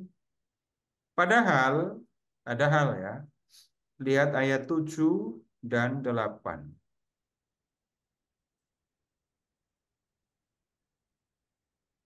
Itu Tuhan berfirman kepada Musa, ambillah tongkatmu itu, engkau dan Harun saudaramu harus menyuruh umat itu berkumpul. Katakanlah di depan mata mereka kepada bukit batu itu, supaya memberi airnya. Demikianlah engkau mengeluarkan air dari bukit batu itu bagi mereka dan memberi minum umat itu serta ternaknya. Nah, kalau membaca ayat-ayat itu, perintah Tuhan kepada Musa apa? Perintahnya Beri air apa enggak? Beri air. Beri air kan ya? Ya. Coba Diberi lihat ke air. ayat, balik lagi ke ayat 10 tadi. Orang-orang durhaka, apakah aku harus mengeluarkan air bagimu dari bukit batu ini? Ini Musa marah-marah ini Romo. Ini Pak Seto. Tuhan yang Ya. marah. Nah, ya, saya tidak akan mengajak Bapak Ibu langsung, ini Musa marah gitu ya. Tapi lihat, Tuhan memberi perintah apa? Tidak dituruti. Dan melakukan Tuhan, Beri kemudian air. Musa berkata apa? Ya. Antara yang diucapkan oleh Musa dengan yang difirmankan oleh Tuhan sama atau beda? Beda. Beda. Karena Beda. kan dianggap orang durhaka itu. Berarti kan, apakah kami harus mengeluarkan air bagimu dari bukit ini? Ya. Ini Bapak Bu, ini saya sambil nangis ngomong ini nih, nggak tega saya sama Musa. Kenapa? Nah, pertanyaan berikutnya, kenapa Musa sampai bersikap kayak gini? Kenapa Musa sampai bersikap seperti ini? Kesel. Nah, keselnya level berapa, Pak? Tinggi. Level 10. Sejak Level mereka masih di 10. Mesir itu loh mereka udah ngeyel. Lihat di kitab Bilangan bab 13-14 tadi itu. Sudah mau masuk Kanaan gara-gara mereka itu nggak jadi masuk itu loh. Terus habis itu sekarang mereka ngeluh lagi, teriak-teriak minta air. Ini yang kemudian membuat Musa mengucapkan kalimat ya di ayat 10 tadi. Jadi kalau pertanyaannya mengapa Musa nggak boleh masuk, nah keterangannya ada di sini. Dari membaca teks ini lalu kita akan tahu kenapa Musa sampai berlaku kayak gitu tadi. Kenapa Musa sampai mengucapkan kalimat yang seperti itu.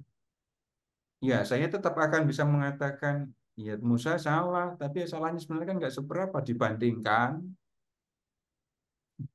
Bangsa Israel. Tapi kemudian pertanyaan bisa dilanjutkan. Memangnya Tuhan memaklumi dosa itu seberapa gitu. Enggak apa-apa kamu 99%, nah 90 lah gitu ya. 90% kamu baik, yang 10% jahat lah, enggak apa-apa lah, masih lumayan lah 90. Pernah dengar Tuhan ngomong kayak gitu? Iya. Enggak bisa. Enggak ada kita mendengar yang seperti itu. Salah ya salah. Dan setiap kesalahan ya ada konsekuensinya. Begitu. Masih Pak Seto. Ya. Baik, nanti kita masih akan detailkan, kita akan pelajari lebih rinci tentang perjalanan Musa ini ya. Tapi kemudian sekali lagi Bapak Ibu perlu membaca sendiri. Dan membacanya ikuti saja perikop bab yang kita ini lihat malam ini tadi. Lumayan lah tahu membaca sendiri kisah tentang Musa ini.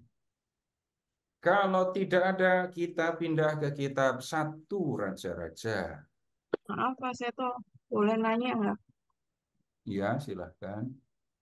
Agak ganjel sedikit sih, cuman aku juga bingung, nggak ada kaitannya nggak? Kan tadi yang perumpamaan 90/10 itu loh Pak, yang salahnya cuma 10% tadi. Terus kok tiba-tiba ingat soal dosa berat dan dosa ringan gitu loh.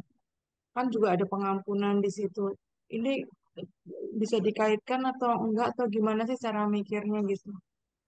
Kalau Makasih orang Pak. mau masuk surga, ada dispensasi dosa enggak?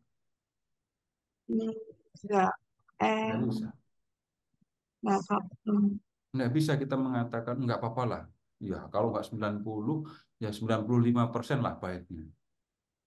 Terus pengampunan di sakramen tobat dan dosa berat, dosa ringan itu yang Ada indulgensi, Pak. ya semacam itu salah Yang satu. ini, iya, saya akan bicara, tunggu dulu, sabar.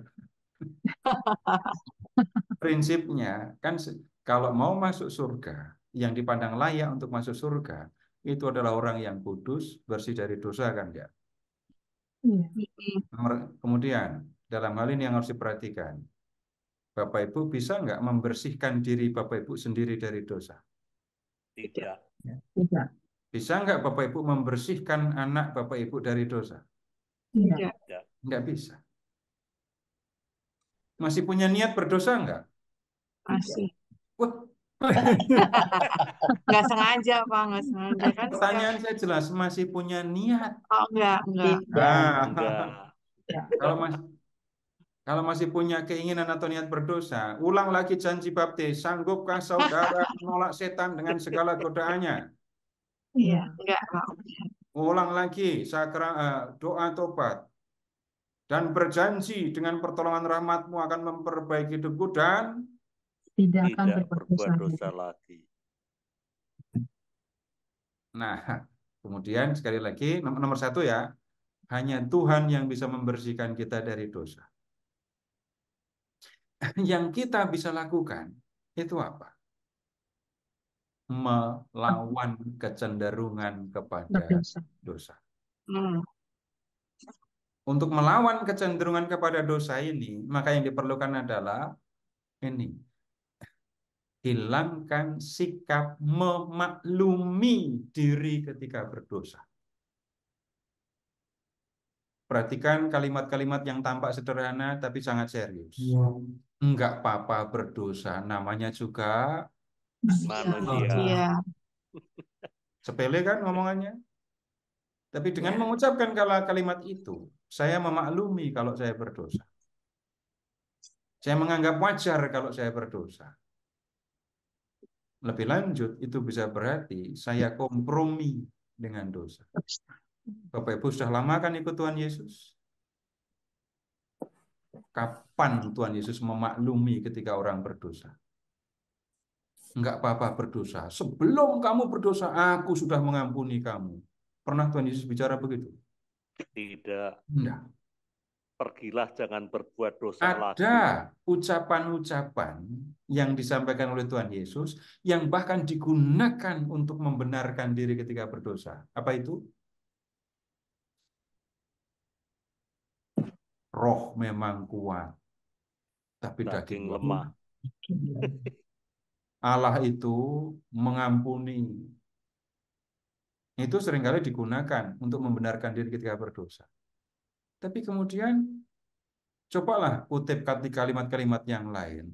Kalau matamu menyesatkan engkau, kalau tanganmu menyesatkan engkau, kalau kakimu menyesatkan engkau, lebih baik kamu dalam hidup dengan mata satu, kaki satu, tangan satu, daripada dengan badan yang utuh dicampakkan ke dalam neraka. Itu sikap terhadap dosa.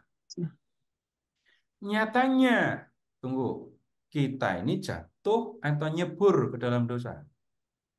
Nyebur. Sekali-sekali, Pak. Jatuh. Nggak sengaja, Pak. Pernah berencana berdosa atau belum? Yuk berdosa yuk. Enggak. Enggak. Tapi saya ganti pertanyaan. Pernah bohong enggak? Pernah Kalau bohong itu mikir dulu apa enggak? mikir. Berarti kalau mau berbohong itu berencana apa enggak? Iya. Berarti pernah berencana untuk berdosa apa enggak? Iya. Kalau berbohong untuk kebaikan, Pak? Enggak usah ngomong yang ini. Ibu apakah ngajari anak kamu boleh bohong untuk kebaikan? Pernah ngomong gitu ke anak-anak? Tidak. Saya tuh di sekolahan saya pernah diajar. Oh, yang saya tanya ibu kok. Prinsip dasar jujur atau bohong demi kebaikan. Nanti ibu bapak akan ketemu macam-macam cara untuk ngomongin itu ya. Tetapi yang pertama yang saya sebut bohong dalam hati dosa kan ini tadi ya. Pernah bohong untuk dalam urusan dosa? Kemudian, untuk menyelamatkan diri sendiri, Pak. nah itu yang jelas itu. Itu lebih jujur itu jawabannya Bu ya.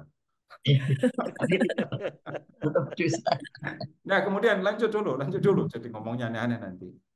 Melawan kecenderungan kepada dosa dan itu dilakukan dengan tidak memaklumi ketika berdosa. Selain itu kemudian bagaimana supaya selama hidup di dunia ini saya bisa ya menerima pengampunan dosa, menerima pembersihan. Bapak Ibu silahkan mengingat begini. Untuk saya beri ilustrasi ya supaya gampang diingat. Kain kotor, kapas kotor kena tinta. Kemudian supaya kapas ini, kain ini bersih, taruh di air yang mengalir. Air bening yang mengalir. Nah, silahkan membayangkan sekarang kalau saya ingin diri saya bersih dari dosa, lebih banyaklah tinggal bersama dengan Tuhan Yesus. Nanti bukan hanya mulut kita, tapi seluruh pikiran, seluruh diri bisa dibersihkan. Kalau selama di dunia ini, ya kita tinggal bersama dengan Yesus, nanti akan terungkap juga di dalam sakramen pengampunan. Kemudian nyatanya misalnya ya, Tuhan melihat diri kita belum bersih, nggak usah khawatir. Nggak usah khawatir itu setelah saya berjuang melawan dosa, tinggal bersama Allah, kemudian juga terima sakramen ya. Kalau itu masih belum cukup, jangan khawatir. Tuhan masih punya cara lain untuk membersihkan kita. Itulah purgatorium. Jangan sampai purgatorium justru digunakan sebagai pembenaran ketika saya berdosa. Enggak apa-apa berdosa. Toh ada penyucian. Kalimat seperti itu harusnya enggak keluar dari mulut seorang Katolik. Karena penyucian itu tidak disampaikan, tidak dikaruniakan gitu ya, kepada manusia supaya manusia terus berdosa. Nah, begitu keterangan tentang, saya tidak bicara tentang dosa besar, dosa kecil, saya enggak nanti kalau ngomongin dosa besar dan kecil saya harus ngomong kategori syarat disebut besar atau kecil, saya nggak mau bicara itu. Saya mau melihat dosa dan hidup kudus dalam relasi dengan Tuhan yang kita percaya. Begitu, Bu? Kasih Pak. Ya, udah pindah ke raja-raja sekarang, bab 17. 1 Raja 17 ya.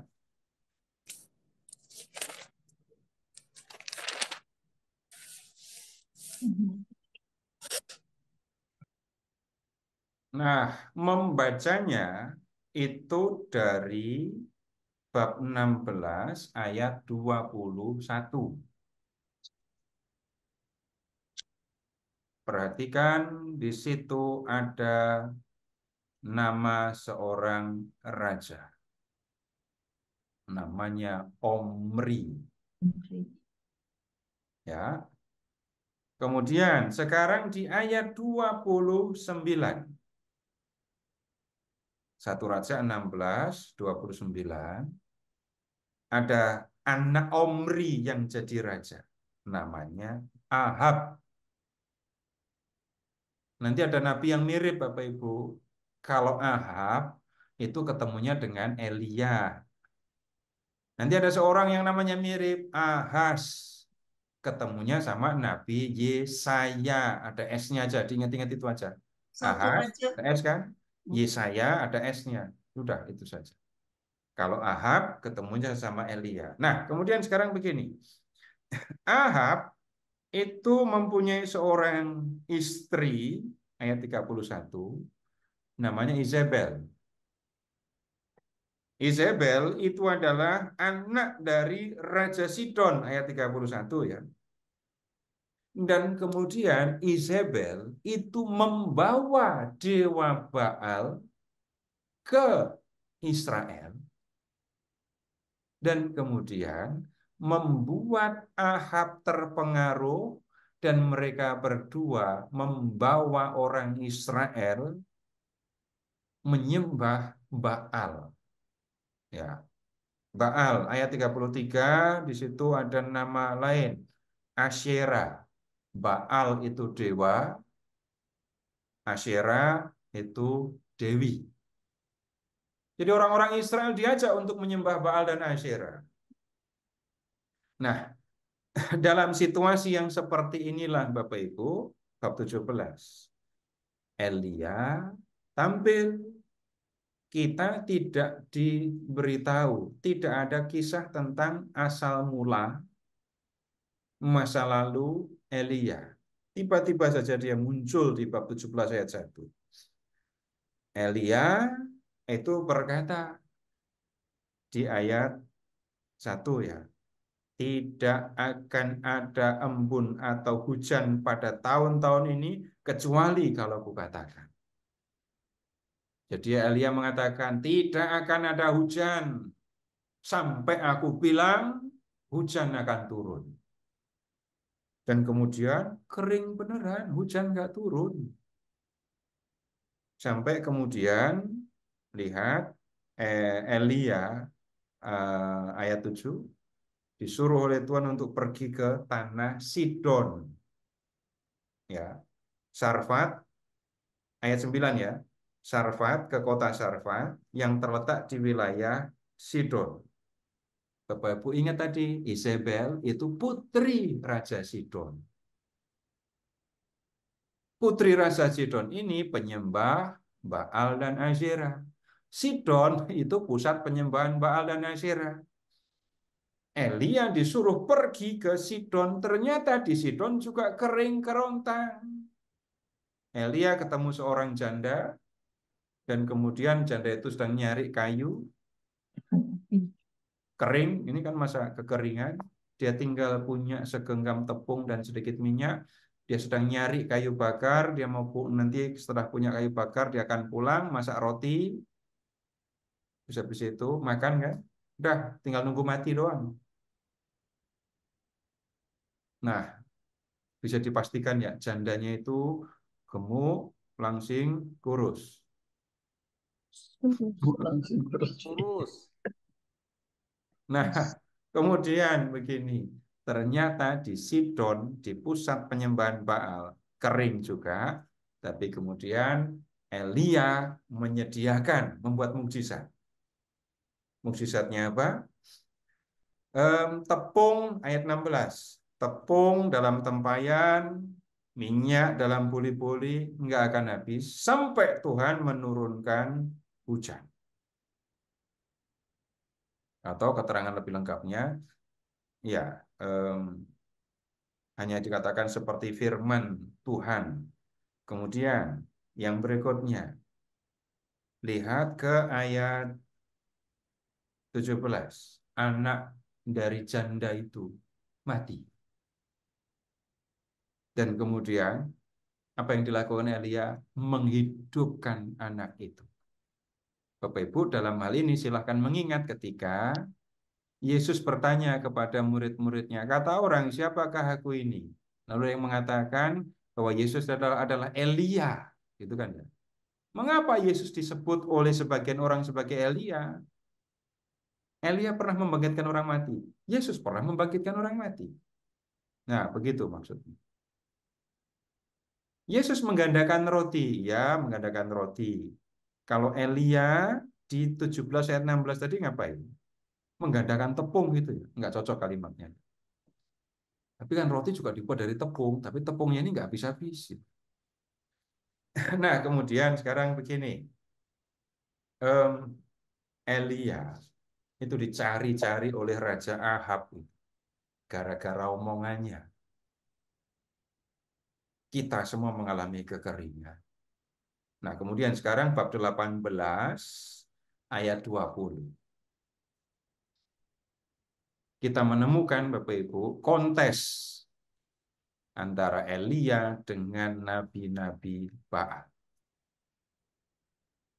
Kontes ini dilakukan untuk menunjukkan siapa yang sebenarnya itu berkuasa.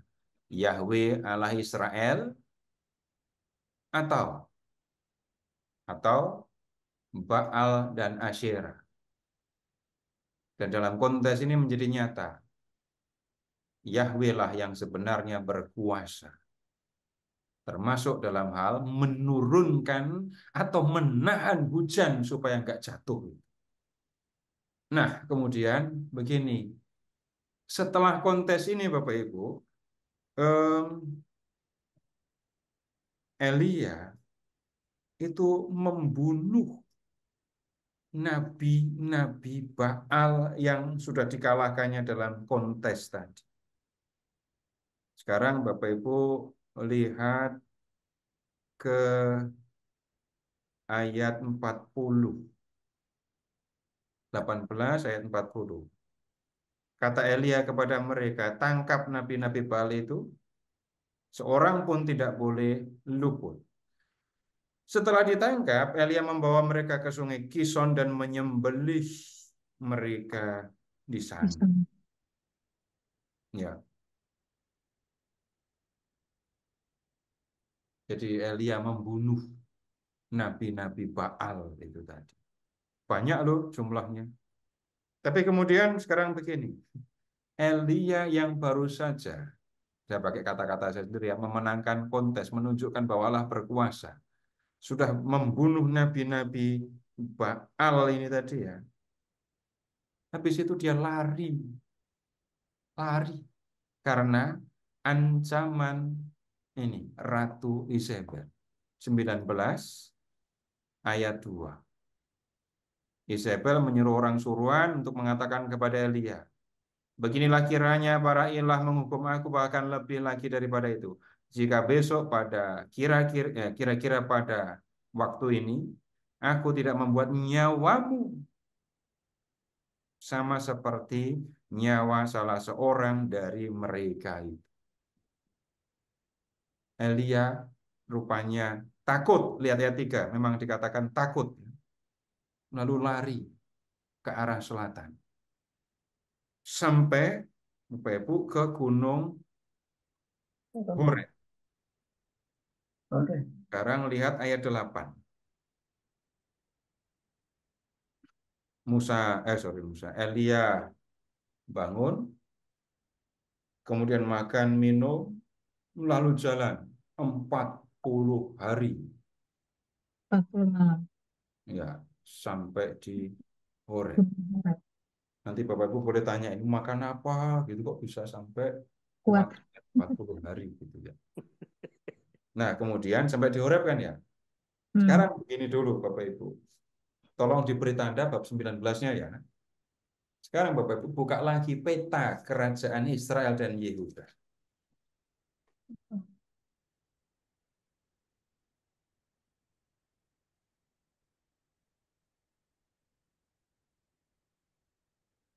Buka ini kerajaan Israel dan Yehuda, dan Bapak Ibu cari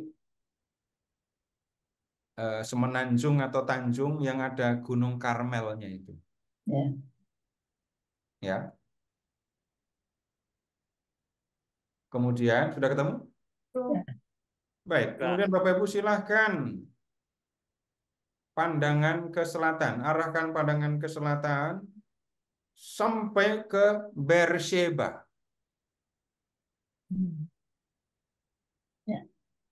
Sudah ketemu Beersheba? Ya. Baik. Sekarang pindah peta. Cari peta dunia zaman purba.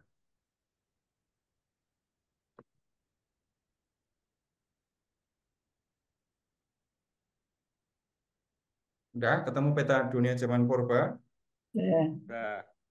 Sekarang Bapak Ibu cari dari Beersheba tadi ya, ke selatan, lalu cari Kades. Kades ya. Kades Barnea. Kades ya. Lalu ke selatan lagi cari Sinai. Ya. Atau Horeb. Tadi ya. Nah, sekarang Bapak Ibu dari peta yang besar ini, Bapak Ibu cari kota, nggak kelihatan ya, nggak tertulis ya, tapi ingat semenanjung tadi atau tanjung tadi ya. Yang ada Gunung Karmelnya tadi di mana? Kira-kira di sebelah selatan Tirus ya. Jadi Musa lagi. Elia pergi meninggalkan Karmel, terus ke arah selatan sampai Beersheba. Dari Beersheba jalan lagi ke Sinai. Perjalanan yang panjang, jarak yang bisa dikatakan jauh. Silahkan lihat skala dan hitung sendiri berapa jauhnya. Nah, balik ke 1 Raja 19. Di Gunung Horeb, ini Allah menyatakan diri kepada Elia dan kemudian memberikan tugas kepada Elia. Salah satunya kemudian dilakukan ya, itu mengurapi Elisa. Nah, disinilah Bapak Ibu yang kita perlu perhatikan, Elia ketemu dengan Tuhan di Horeb. Musa ketemu dengan Tuhan di Horeb kan? Elia ketemu dengan Tuhan di Horeb. Nah, kemudian berikutnya silahkan ke bab 21.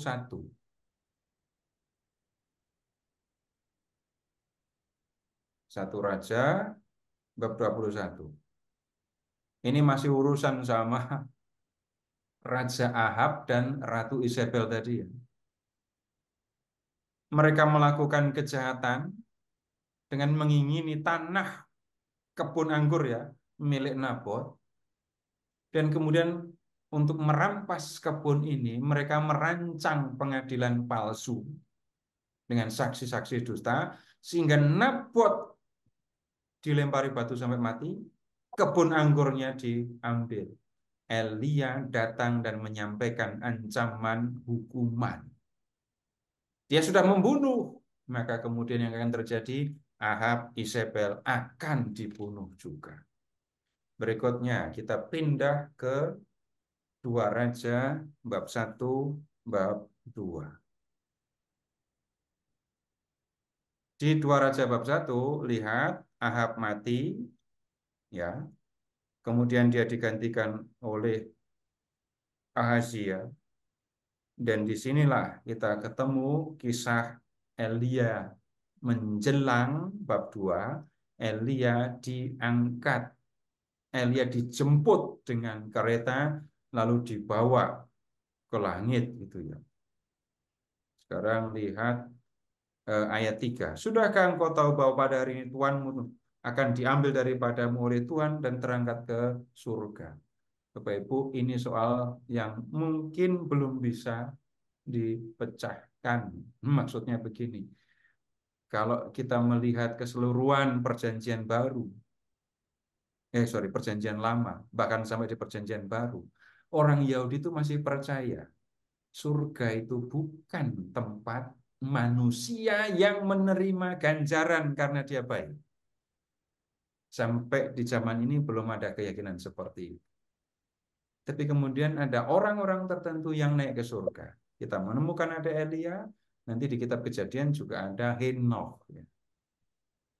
Tapi Bapak Ibu, nggak usah mikir masuk ke surga dulu, pikirkan saja baca kitab yang bercerita tentang Musa dan Elia ini. Begitu dulu Bapak Ibu, untuk malam hari ini terima kasih, selamat malam.